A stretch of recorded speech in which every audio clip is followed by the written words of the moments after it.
नीट paper फुटी प्रकरणावरून सुरू असलेल्या आंदोलनावर महसूल मंत्री चंद्रशेखर बावनकुळे यांनी टीका केली आहे। हे आंदोलन म्हणजे केवळ नौटंकी असून केंद्र सरकारला बदनाम करण्यासाठी विरोधकांकडून राजकारण केलं जात आहे असा आरोप त्यांनी केला। असं आहे की जे आंदोलन सुरू आहे ते नौटंकी आहे। सर्व राजकीय विषय संपलेले आहेत म्हणून एक नवीन विषय करण्याची तयारी सुरू आहे।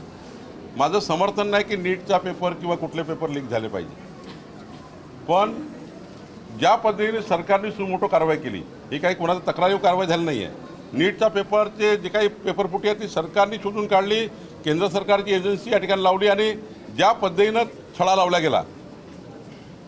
काँग्रेसचा काळ बघितला आपण, पेपर फुटी झाली तेव्हा काहीच कारवाई होत नव्हत्या। हजारो वेळा पेपर फुटी झाली आहे काँग्रेसच्या काळामध्ये, तेव्हाही त्या ठिकाणी असे आंदोलन कधीच पेटवण्याचं काम नाही केलं। एक विचार असा आहे जो माननीय पंतप्रधान मोदीजींना डॅमेज करण्याकरता, देवेंद्रजींना डॅमेज करण्याकरता असा एक समाजामध्ये गट निर्माण झाला आहे, ज्या गटाला दिवसभर हे काम करायचं आहे। आणि त्यामुळे हे कॉकरेजचं आंदोलन हे काही नौटंकी आहे। काही मुद्दे मिळत नाही म्हणून या ठिकाणी युवकांच्या मनात एक द्वेष निर्माण करण्याचं कट कारस्थान चालू आहे। पण या ठिकाणी मनस्तापामुळं काही युवक त्या ठिकाणी सहभागी झाले आहे, कारण मनस्ताप झाला आहे नीटची परीक्षा रद्द झाल्यामुळं। पण याचा अर्थ असा नाही सरकारने यावर काही कारवाई केली नाही आहे। काही आमच्या मंत्र्यांनी पेपर लीक केला का?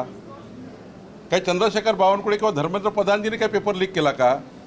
सिस्टीममध्ये एखाद्याने बदमाशी केली, त्या बदमाशीचं भुगतमान त्याला मिळालं, सरकारने त्यावर कडक कारवाई केली की नाही केली? तर कडक कारवाई केली। सरकार यापुढं कडक बंधनं आणले की नाही आणले? योग्य पद्धतीने नीट घेतली की नाही घेतली? खरं तर तुम्ही सुधारणा करा, सुधारणा सुचवा, पण या पद्धतीचं ज्या ठिकाणी सरकारने ऑलरेडी ज्या कॉग्निशन घेतलेल्या आहेत आणि तुम्ही मंत्र्याचा राजीनामा मागून या ठिकाणी राजकारण करताय।